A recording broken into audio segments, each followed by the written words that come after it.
Good morning, everyone. I am Sanjali M. Velasco. I'm Kidene Insones. I'm Melody Fabregas. I'm Anjanette Cadigin. And we are from the SBA Marketing Management 1B. And in this video, we will show you on how to make an Filipino dessert, which is cassava halaya. First, guys, is mamili muna tayo ng ating ingredients para sa ating cassava halaya. So, meron tayo ngayon dito 500 pesos. So, ito yung gagamitin natin para makabili po tayo ng ating ingredients. So, tara.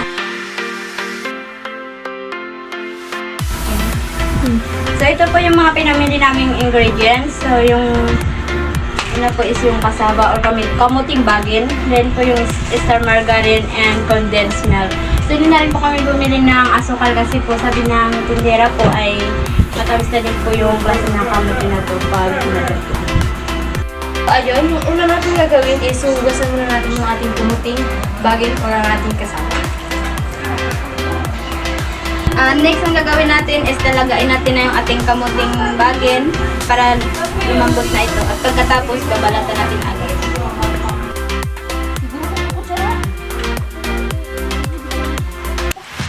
Natin gagawin ay dudurugin po natin ang ating kasaba and then ilalagay na po natin ang ating condensed milk and ang ating star margarine.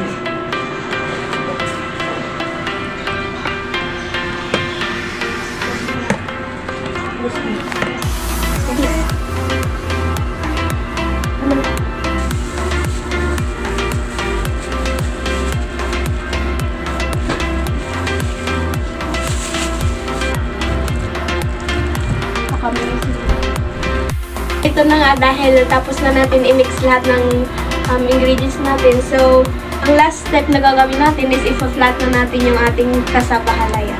So, let's flat it.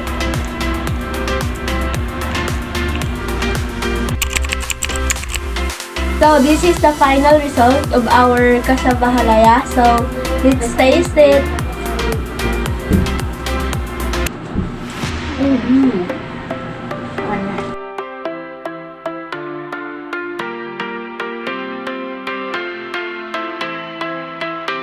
Cassava halaya is a Filipino dessert and inihahanda ito sa mga okasyon like birthday, Christmas, New Year, and etc.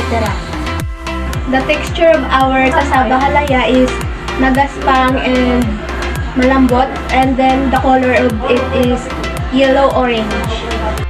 Ang ating cassava halaya is mabilis at madali lang gawin. Hindi na tayo masyadong magkukonsume ng mahabang oras para makagawa nito. At madali lang din hanapin yung mga ingredients nito. Action! At less gastos na rin. So, Overall, ang aming experience sa paggawa ng cassava halaya ay masaya at nakaka-enjoy dahil sulit at masarap ang result nito.